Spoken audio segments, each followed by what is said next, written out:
The journey to financial abundance begins not in your bank account, but in your mind. From a young age, we are taught that money is something tangible, something earned only through hard work, saved with discipline and spent with caution. But this chapter begins with a truth that challenges conventional thinking.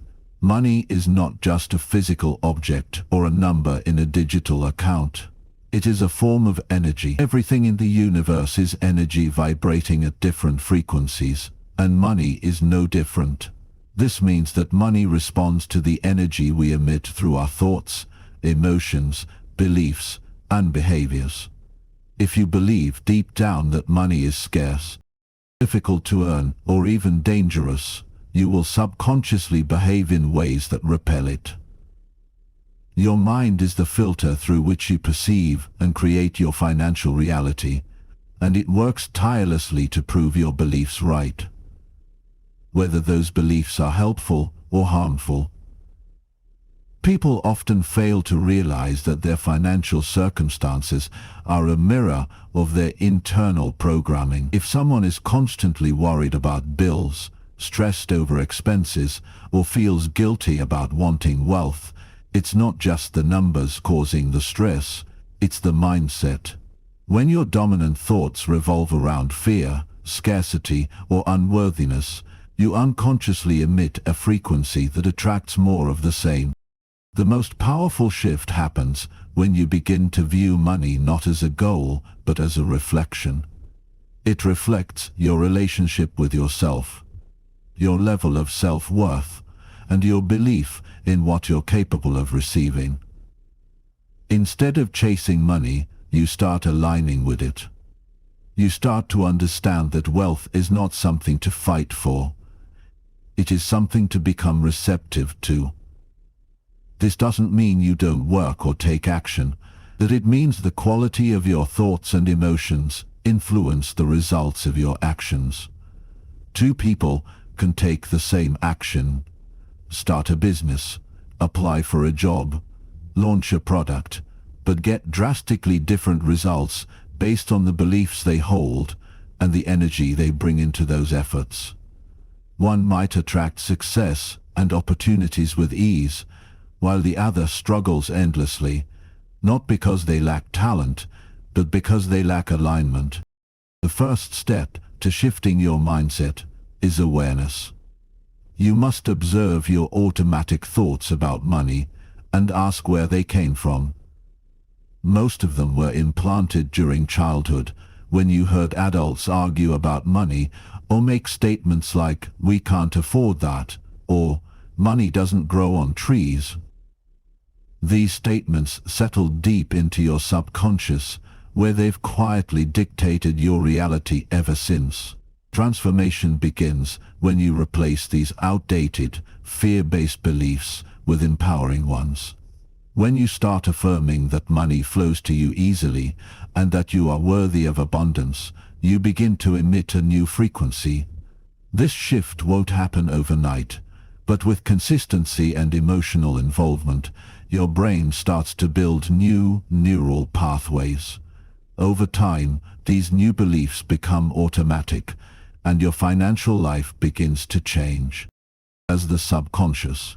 This chapter explores how the subconscious programming you received, especially in childhood, can shape your entire financial destiny without you realizing it. From birth until around the age of 7, your brain operates mostly in a theta state, a deeply suggestible mental state. During this time, you absorb the behaviors, attitudes, and beliefs of those around you, especially parents, teachers, and caregivers. These beliefs form the blueprint of how you understand money, success, and self-worth. If you grew up in an environment where money was scarce, where arguments about bills were frequent, or where wealth was viewed with suspicion or fear, those experiences didn't just pass, they left a deep impression on your subconscious mind. As adults, most people live out these inherited beliefs unconsciously.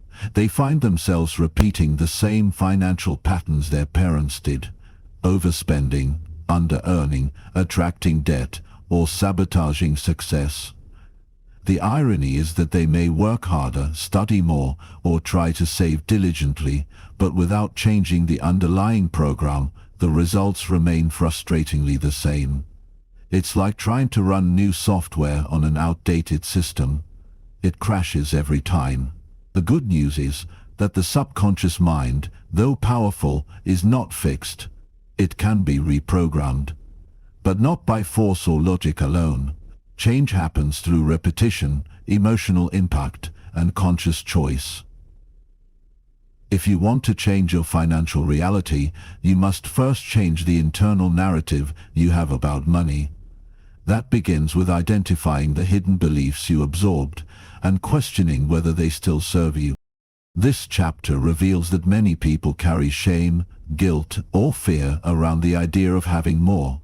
Some believe that having wealth means others must suffer, or that asking for more is greedy. Others believe that they're not smart or skilled enough to earn well. But these are not universal truths. They are conditioned thoughts, and anything conditioned can be unconditioned. Reprogramming the subconscious requires patience and persistence. Tools like visualization, affirmations, emotional journaling, and hypnosis can accelerate the process. But even small daily shifts in awareness begin to loosen the grip of old beliefs. Every time you choose a new thought over an old one, you weaken the neural connection that held the old belief in place. The trap of subconscious programming is not that you're stuck in it forever. It's that most people don't realize they're in it. Once you shine a light on these hidden patterns, you gain power over them. You become the author of your own belief system, and with that, you begin to design a new financial future, not based on fear or limitation, but on truth, expansion, and possibility. Chapter 3. Emotional Alignment. Feel it before you see it. At the heart of every successful manifestation, whether it's wealth, love, health, or opportunity, is an emotional state that aligns with the desired outcome. In this chapter, the book emphasizes one of the most powerful, yet often misunderstood truths. You don't manifest what you want. You manifest what you feel to be true. Most people approach money from a place of lack. They feel anxiety when they think about bills. They feel stress when checking their bank balance, and they feel fear when making decisions involving finances. Even while saying they want abundance, their dominant emotional state reflects scarcity. This inner emotional conflict sends out a confusing signal to the universe. On one hand, they desire more. On the other, they energetically expect less. This chapter reveals that emotion is not just a side effect of experience. It is the fuel of manifestation.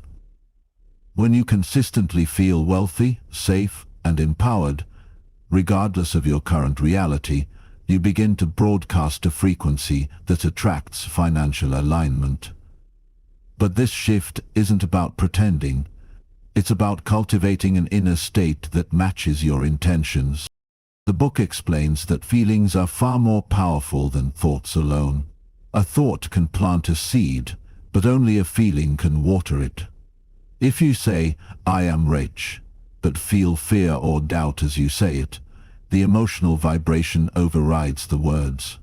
To truly manifest abundance, you must teach your body what wealth feels like before it shows up.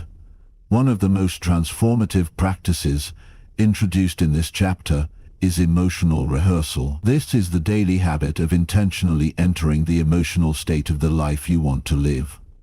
When you close your eyes and imagine yourself waking up in your dream home, running a successful business, or generously giving to others, and you allow yourself to truly feel the excitement, peace, and freedom of that life, your body begins to believe it's real, and the subconscious, which doesn't know the difference between real and imagined experiences, starts to shift. Another key insight from this chapter is the importance of releasing negative emotional patterns.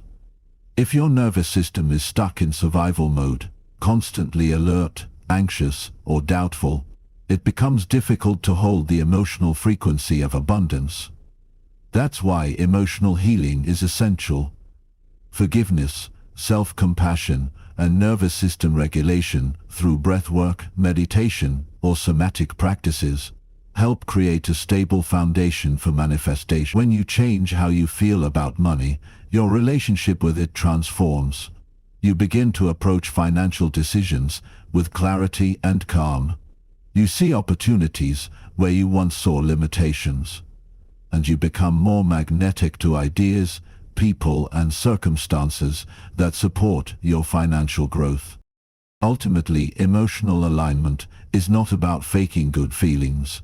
It's about training your inner world to reflect the reality you're calling in. You learn to feel rich, powerful, and supported, not because of what's in your account today, but because you've remembered your inherent worth. And once your emotional state matches the frequency of abundance, physical results begin to follow, often in ways more magical and unexpected than you could have planned. Chapter 4. Inspired Action. The bridge between energy and reality. Manifestation is often misunderstood. Some believe it's about sitting still and waiting for the universe to deliver miracles. But this chapter brings clarity to a crucial truth. While energy, belief, and emotional alignment are foundational, action is the bridge that transforms intention into reality. What separates a dreamer from a creator is not just thought or desire. It's action that comes from a place of inner alignment. This isn't about constant hustle or forcing results. It's about taking inspired action, steps that feel purposeful, intuitive, and charged with clarity. When your mindset and emotions are tuned to the frequency of abundance, the actions you feel drawn to take carry a different power. The book describes inspired action as movement that feels natural rather than forced. It often arises in moments of stillness, after meditation, during a walk, or while journaling. It's that sudden idea to send an email, make a phone call, start a project, or attend an event. These nudges may seem small, but they carry the energy of alignment, and when followed, they lead to unexpected opportunities and breakthroughs. This chapter dismantles the myth that manifestation is passive. Instead, it teaches that once you've done the inner work, healing your beliefs, regulating your emotions, and clarifying your vision, you must step into the world and respond to the guidance you receive. The universe works through people, events, and movement. If you're not open and active in your life, the flow of abundance can't fully reach you. There's also an important distinction made here. Not all action is created equal. There is action based on fear, where you feel pressure to fix something, prove yourself, or avoid failure. And then there is action based on trust, where you move because it feels right, even if the outcome is uncertain. Inspired action often requires courage, because it may lead you outside your comfort zone, but it always leads you closer to your purpose. One of the key shifts described is learning to trust timing. Not every action brings immediate results. Some efforts plant seeds that will grow in months or years. You are not in control of the how or when, but you are responsible for the what and the who, what you're committed to, and who you're choosing to become. The most successful people aren't always the smartest or most talented. They're the ones who moved when they felt called, who acted even when afraid, and who stayed consistent even when results were slow. They combined their inner belief with real-world effort, and that blend is what created lasting wealth, not just in finances, but in fulfillment, confidence, and freedom. This chapter ends with an empowering reminder. Manifestation is a co-creation. You align your energy and the universe responds, but the final ingredient is always your willingness to participate. You are not here to wait for miracles. You are here to walk in partnership with them. Chapter 5. Detachment. In this chapter, The book introduces the idea that the more tightly we cling to an outcome, the more we block it from arriving. True abundance doesn't come from control, it comes from trust. Most people approach money from a place of tension. They obsess over how it will come, when it will come, and how much is enough.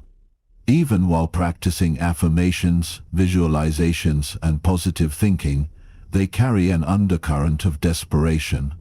But this chapter teaches that desperation is the energy of lack, and lack attracts more lack. Detachment is not about giving up your desires, it's about releasing the emotional need for them. When you are detached, you still have clear goals, but you're not emotionally dependent on them to feel whole or happy.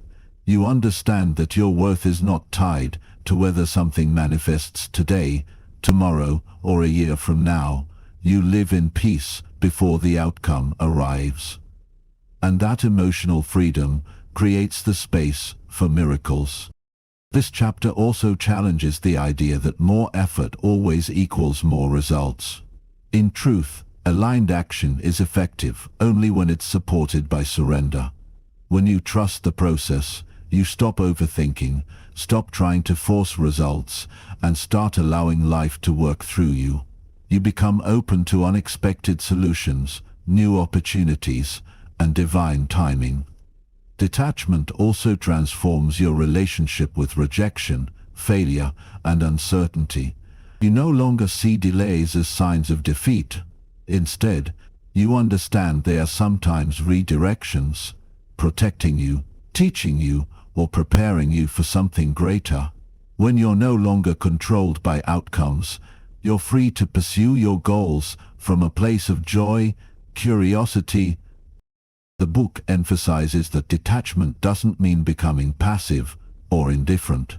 It means you take action from alignment, not anxiety.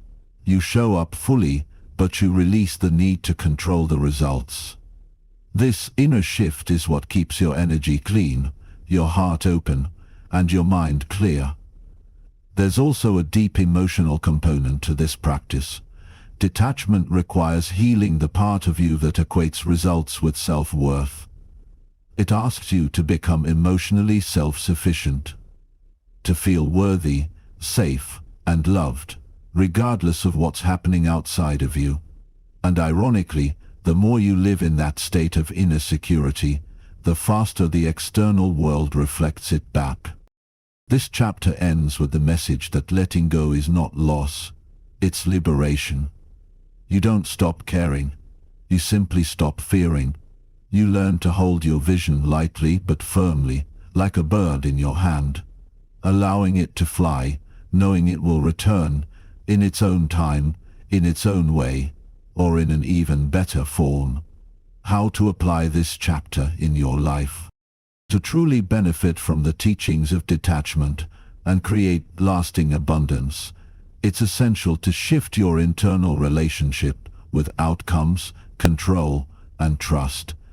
Here are some real-life suggestions to help you live this chapter fully. Start your day by connecting with your vision, but affirm that you are already whole and complete, even if it hasn't arrived yet. This reduces emotional pressure and creates peace. 6. When you take inspired action, release the need to judge it by immediate results. Trust that every step taken from alignment has impact, even if it's invisible at first. Practice letting go of the how. You don't need to know the entire plan. Focus on your role. Showing up, listening to your intuition, and taking action when called. When doubt or fear arises, don't suppress it. Breathe into it, acknowledge it, then return to your center. Let trust be louder than your fear. Remind yourself daily, what is meant for me cannot miss me. I release what I can't control, and I allow what is mine to flow to me. By integrating these practices, you begin to live in true alignment, not controlled by fear, but guided by faith. You'll find that when you let go, you don't receive less. You receive more than you imagined. Because you're no longer pushing from a place of lack. You're allowing from a place of trust. And that is the essence of wealth. Not just in the material, but in the soul. Chapter 6. Becoming a vibrational match. You get what you are. As the journey through this book reaches its final steps, one truth rises above all others. One that reframes everything you've learned so far. You don't attract what you want. You attract what you are. This is not merely a poetic idea or a motivational quote. It is the energetic law upon which all manifestation rests. In the invisible field of energy that governs all things, the vibration you carry becomes the invitation you send to the world. Every belief you hold, every emotion you cultivate, every expectation you entertain contributes to the frequency you broadcast, and the universe responds in kind. This chapter delves deep into what it means to become a vibrational match for money, success, freedom, and the kind of life you desire. It challenges the surface-level approach to manifestation that so many fall into. The repeating of affirmations without belief, visualizing a new future while emotionally stuck in the past, chasing goals while internally feeling unworthy of them. This kind of split between intention and vibration leads not to manifestation, but to frustration. It creates a loop of effort without results, desire without arrival. To become a vibrational match, you must bridge this gap. Not with more willpower, but with awareness and alignment. The essence of this transformation is not in pretending, but in choosing. Choosing new thoughts, not because you're trying to lie to yourself, but because the old ones no longer serve your becoming. Choosing new emotions, not because you suppress what you feel, but because you consciously reach for states that reflect where you're going, not where you've been. Choosing to act, speak, and live as though you already believe in your worth, your value, your possibility. The chapter reveals that most people live in a pattern of reacting to their environment. If they see evidence of lack, they feel lack. If their bank account is low, they feel small. If things don't move fast enough, they feel anxious. And in doing so, they continue to attract more of the same, because their internal world is entirely dictated by the external. But the shift into true manifestation begins the moment you flip this model. You begin to choose how you feel first, regardless of what you see. And in time, the external begins to mirror your internal instead of the other way around. This doesn't mean ignoring reality. It means becoming the creator of it. It means seeing circumstances not as final truths, but as temporary reflections of past vibrations. You don't deny your current situation. You transcend it. You begin living in resonance with the reality you desire, not because you're forcing it, but because you've become the kind of person who naturally belongs in that world. There is a subtle, yet profound transformation that occurs when you no longer want money in the desperate sense of needing it to complete you, but when you embody the frequency of already being supported, provided for, and abundant. When money becomes a natural extension of your energy, rather than a condition for your happiness, it begins to flow more easily. The tension around it softens, the obsession quiets, and in its place rises trust. A quiet, powerful knowing that you are always resourced, always guided, always connected to the supply that creates worlds. Becoming a vibrational match also means choosing to let go of the identity that is tied to struggle. So many people have unconsciously made struggle part of who they are. They find comfort in their limitations because it's familiar. They wear their hardship like armor, afraid to step into the unknown of ease and flow. But in truth, manifestation is not about becoming someone new. It's about returning to the truth of who you've always been. beneath the fear, beneath the conditioning, beneath the story of lack. This final chapter is both an ending and a beginning. It doesn't offer a finish line, but rather a way of being that you carry forward. When you understand that every thought is a creative force, every feeling a magnet, and every belief a filter, you stop living unconsciously. You become intentional with your inner world. You become selective with your attention. You protect your peace. You protect your small circle of influence. You protect your peace. You elevate your standards, not because you're chasing perfection, but because you finally remember what it feels like to live from your power. The deeper message of this chapter, and the book as a whole, is this: money is not the destination. You are. The real gift is not in what you receive, but in who you become in the process of creating it. You become more confident, more clear, more joyful, more self-possessed. You become someone who doesn't just hope for a better life, but lives it from the inside out. And that version of you, that embodied, grounded, energized self, is the true man. There are no tricks left to learn. There is only alignment to practice. You now know that your energy is your message to the universe. Your frequency is your signature. Your belief is your permission. And your willingness to fully become the person you're meant to be is what unlocks every door. Everything you've ever wanted is already available. It's not waiting for you out there. It's waiting for you to tune in. Chapter 7. Trusting the Invisible. The Power Beyond What You See. The journey of manifestation can be a wild and sometimes frustrating ride.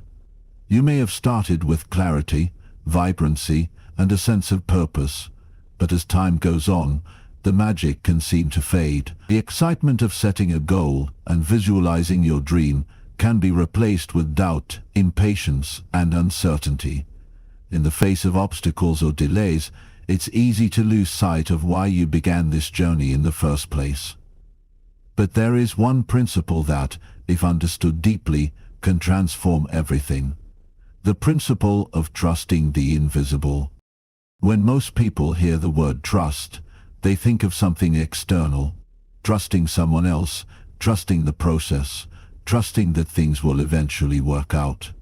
But trust, in the context of manifestation, is about something much deeper. It's about trusting yourself. It's about trusting the unseen forces that are already at work on your behalf.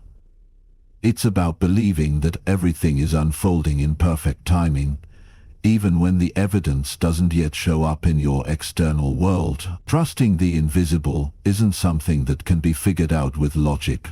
It's not a step-by-step formula or a quick fix. It's not something you can control or manipulate. It's a way of being that allows the universe to work through you, not against you. And it's the secret ingredient that many people miss when they're trying to manifest something they truly want. When you're in the process of manifestation something, a new job, financial abundance, a meaningful relationship, you might feel the urge to control everything.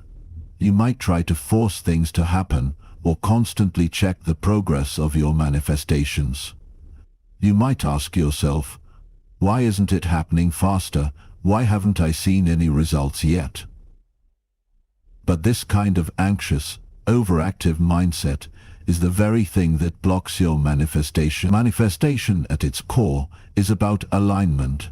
It's about aligning your energy, thoughts and feelings with what you desire, while also understanding that there is a force greater than you that is orchestrating the entire process.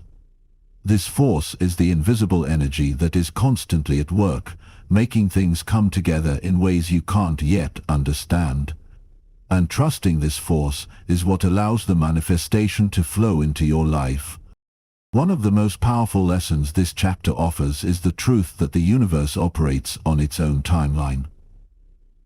When you trust the invisible, you surrender the need to control how and when things will happen. You stop getting frustrated with delays or setbacks because you understand that they are simply part of the process.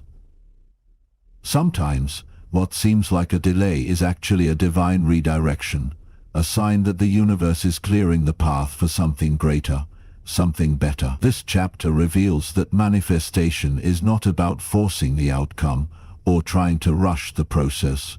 Instead, it's about surrendering to the flow of life and trusting that everything will unfold in its own perfect time. Trust means accepting that the universe knows what it's doing, even when you don't fully understand why things are happening the way they are. But trust is not passive. It's an active decision you make each day. It's the decision to continue walking forward with faith, even when you can't see the entire path. It's the decision to remain patient, knowing that every step you take is bringing you closer to your goal, even if the evidence of progress is not immediately visible. The book also emphasizes that trusting the invisible means trusting in yourself. When you align with your highest self, when you tune into your inner wisdom, you begin to trust that you are being guided every step of the way. It's not just about trusting the universe, it's about trusting that you are capable of making the right choices, of finding the right opportunities, and of navigating the challenges that arise on your path. One of the most powerful things about trust is that it creates space. When you stop trying to control every detail of your manifestation, you allow the universe to work freely. You allow ideas, inspiration, and opportunities to flow toward you in ways that you couldn't have imagined. It's the space you create through trust that allows the magic to happen. Trusting the invisible is also about understanding that there are layers to the manifestation process. It's not always about what you see in front of you. It's about what's happening behind the scenes. Many of the most significant shifts in your life happen beneath the surface in ways you cannot immediately perceive. The universe is constantly rearranging circumstances, aligning opportunities, and bringing people into your life, all while you may be unaware of what's happening. The chapter invites you to reframe your perspective on time and results. It challenges the idea that manifestation must be immediate, or that the lack of external evidence means nothing is happening. True trust comes from knowing that your desires are already on their way, even if they are not yet visible. The universe is never static. It is always in motion, aligning the pieces of your life in perfect harmony. Trust means knowing that, even in moments of stillness or uncertainty, the universe is always working on your behalf. In the deepest sense, trust is a form of surrender. It's not about giving up on your desires. It's about releasing the need to force things into being. It's about acknowledging that your desires are already on their way and that you don't need to struggle or strive to make them happen. Trust allows you to step into the flow of life, to move with ease rather than resistance. And when you move with ease, things happen more effortlessly. This chapter concludes with a profound truth. The real power in manifestation comes from trusting what you cannot yet see. The moment you let go of doubt and fear, the moment you stop questioning whether or not your desires will come to you, you create an open channel for them to arrive. Trust is the bridge that connects your current reality with the reality you want to create. As you reflect on the teachings of this chapter, ask yourself this question. If you were to trust in the unseen forces that are already working on your behalf, how would your life change? Would you continue to doubt the process, or would you allow yourself to step into a new level of confidence and ease? This trust isn't a destination, it's a way of life. And in the next chapter, we explore what happens when you fully embrace this trust and let go of any remaining resistance. Are you ready to discover the hidden truth that transforms everything?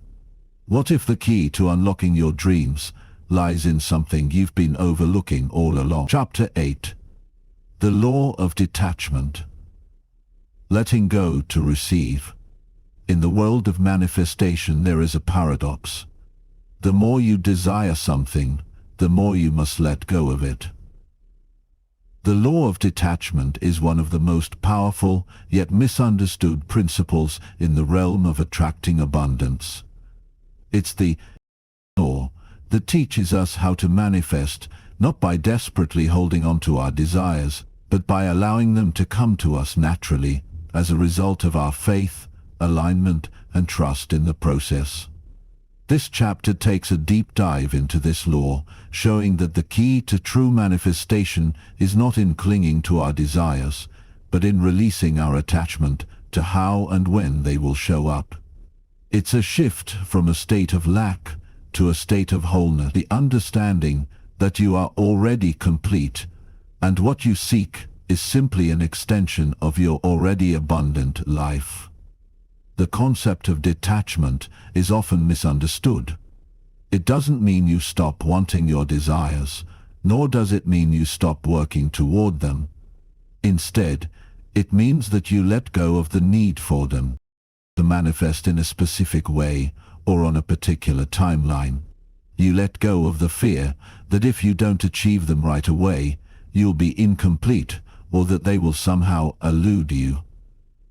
The moment you stop trying to control every step of the journey, you free yourself from the mental and emotional strain that slows down the manifestation process. The law of detachment is about cultivating a mindset of abundance rather than scarcity. It asks you to trust that the universe is not withholding anything from you. Instead, it is simply waiting for you to align with the natural flow of life. When you try too hard to control the outcomes, you are essentially saying to the universe, "I don't trust you to bring this to me, I need to make it happen myself." This mindset creates resistance, and as a result, the very thing you desire slips further away. To understand the power of detachment, we must first look at attachment. Attachment comes from fear, the fear of not having enough, the fear of losing something, or the fear of not being good enough. When you're attached to an outcome, you're emotionally dependent on it. Your sense of well-being becomes linked to the manifestation of that desire. This is dangerous because it often leads to frustration, anxiety, and feelings of inadequacy. When you are attached to an outcome, your energy becomes constricted, and you begin to push for the result. You constantly check if the money has arrived or if the new opportunity has manifested, often losing sight of the present moment in the process. This sense of desperation makes it harder for the universe to respond, because you're not in a relaxed, open receiving mode. You're in a state of lack, believing that something is missing and that you need to force things into being. Detachment, on the other hand, is about practicing trust and surrender. It's the understanding that your desires are already on their way to you, and all you have to do is allow space for them to manifest. When you detach, you stop obsessing over the how and when, and start trusting the what and why. You trust that the universe is always working on your behalf, even when things don't look the way you expect. This state of trust creates a calm, open energy, allowing your manifestations to flow with ease. To achieve true detachment, the first step is to get clear on what you truly desire. Often we think we know what we want, but when we dig deeper, we realize that some of our desires are actually driven by external pressures. What society expects, what we think we should want, or what others have that we envy. Detachment requires getting in touch with your authentic desires and then releasing them into the universe with the understanding that you are already complete, regardless of the outcome. In the law of detachment, the act of letting go is liberating. It allows you to focus on the present moment and on the joy of the journey, rather than constantly chasing after a goal that seems just out of reach. When you detach from the need to control everything, you step into a space of allowing. You begin to enjoy life as it is right now, knowing that the universe will bring you what you need, when you need it, and in the perfect form for your growth. Detachment also invites you to release the belief that you are too far from your goal.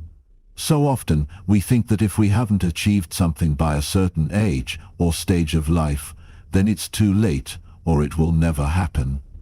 This creates a sense of urgency, which again breeds anxiety and pushes the goal further away.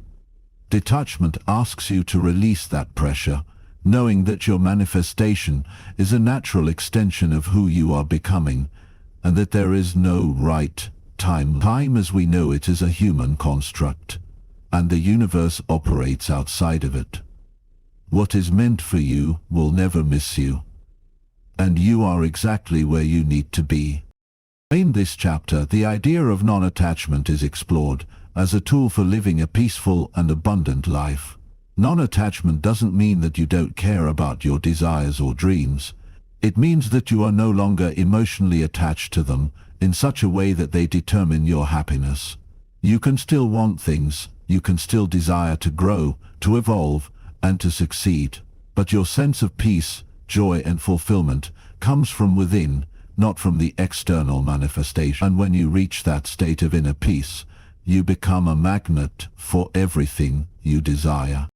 The chapter wraps up with a reminder that detachment is not about abandoning your desires or being passive. It's about letting go of control, trusting that the universe knows what is best for you, and releasing the anxiety that comes from not having your desires right here and right now. It's a practice, a way of living that frees you from the mental chains of worry and lack. When you embrace this way of being, you will find that the things you desire come to you more effortlessly, because you have finally made space for them. As you reflect on the teachings of this chapter, ask yourself this question. If you truly let go of the need to control how and when your desires manifest, what new possibilities could open up for you? This chapter introduces one of the most transformative principles of all. Yet there is more to explore in this journey, more to understand about the inner shifts that will truly allow you to create a life of your dreams. Are you ready to discover the deeper forces at play and how they are guiding your path to fulfillment? Chapter 9: The Power of Gratitude.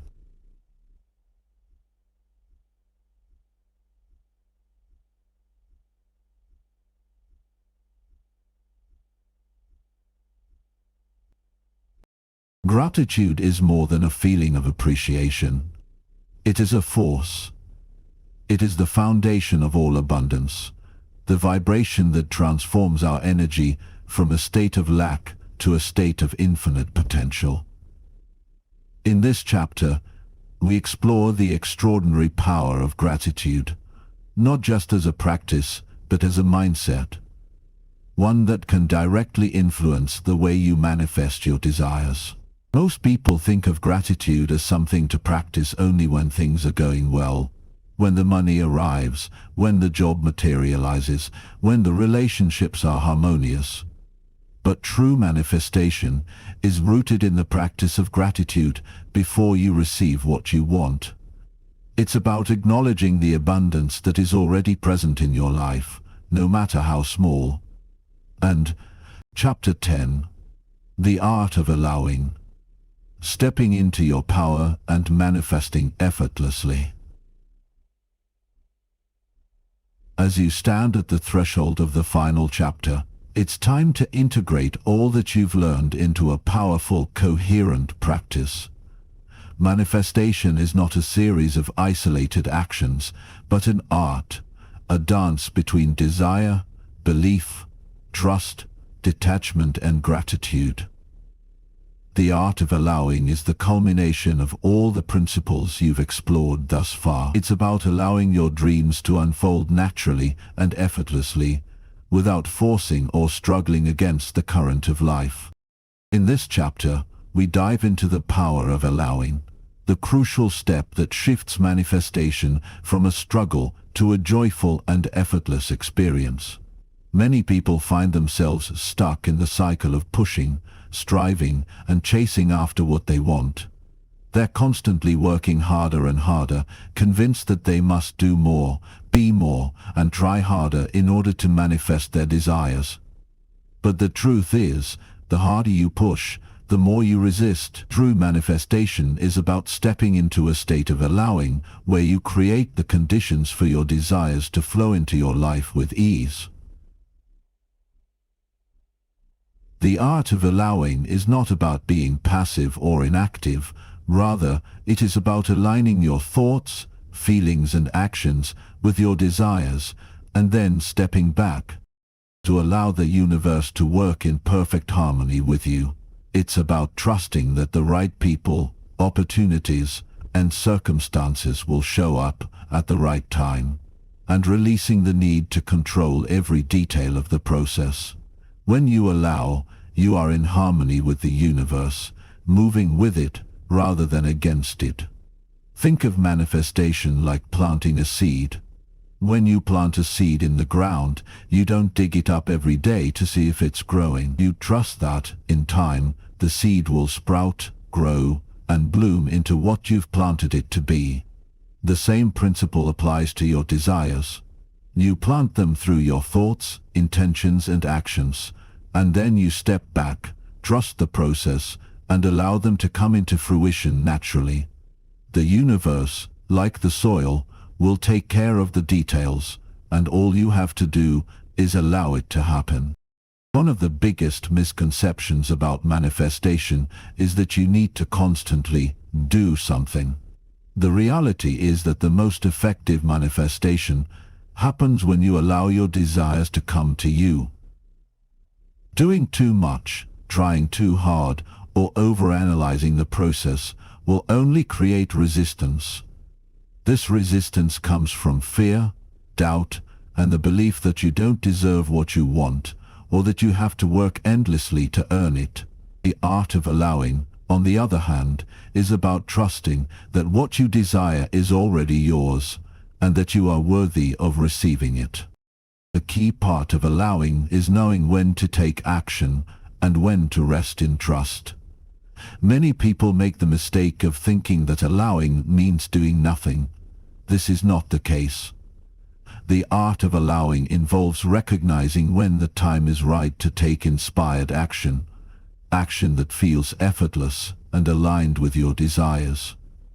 Inspired action flows naturally from a place of inner knowing, whereas action based on fear or desperation only creates resistance. Trust your intuition, listen to your inner guidance, and take action when you feel inspired to do so. When you allow the space for this, your efforts will be more fruitful. Another aspect of the art of allowing is learning to let go of attachments. Throughout the book, you've learned about the importance of detachment, releasing your attachment to how and when things will manifest.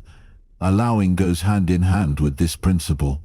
When you let go of your attachments, you give the universe the freedom to deliver your desires in ways that you could never have imagined. Allowing means releasing the need to control the outcome and trusting that the universe has a far grander plan for you than you can possibly conceive. This chapter emphasizes the importance of feeling good in the process of manifestation. The universe responds to your vibration, and when you feel good, you are aligned with the energy of your desires. This doesn't mean that you will always feel perfect, but it does mean that you are committed to shifting your focus from lack to abundance, from fear to trust, from doubt to faith. The better you feel, the more aligned you become with your desires, and the easier it is to allow them to manifest. One of the most powerful ways to practice allowing is to cultivate a sense of patience and presence. The universe operates on its own timeline, and there is a natural flow to how things come into being. By staying present and being patient, you allow the universe to orchestrate the perfect circumstances for your desires. When you constantly look for signs of progress or rush the process, you break the flow of energy.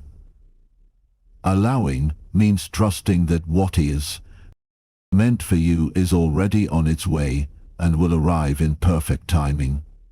It's about trusting the unseen forces at work behind the scenes, even when you can't see them yet. The final message of this chapter is simple yet profound. You are the creator of your life, and the more you allow, the more you align with the flow of your own creative power. Your desires are already within your reach. They are not separate from you. You don't need to chase them. They are naturally drawn to you when you are in alignment. The more you practice allowing, the more you will see how effortlessly everything begins to come together. Suggestions for the next step. Now that you've understood the art of allowing, remember that manifestation is not about forcing things to happen, but about aligning with the natural flow of your desires. The universe responds to your vibration, so focus on raising your vibration to one of abundance, trust, and gratitude. Practice this every day, and soon you will see how the universe responds to you, with synchronicities, opportunities, and unexpected blessing. Take this lesson into your daily life, and trust that you don't have to push, force, or strive. Allow things to come to you, allow yourself to receive all that you deserve, and most importantly, allow yourself to be the powerful creator you were always meant to be. As you reflect on the power of allowing, consider this. If you truly stepped into the art of allowing, releasing control and trusting in the natural flow of your desires, how much more effortless could your manifestations become? Are you ready to take the leap and allow the universe to support you in creating the life you've always dreamed of? Remember, the universe is already conspiring in your favor. All that's left to do is allow it. This final chapter ties together the essence of all the previous teachings, leaving the reader with a clear, empowering direction for applying manifestation principles in real life.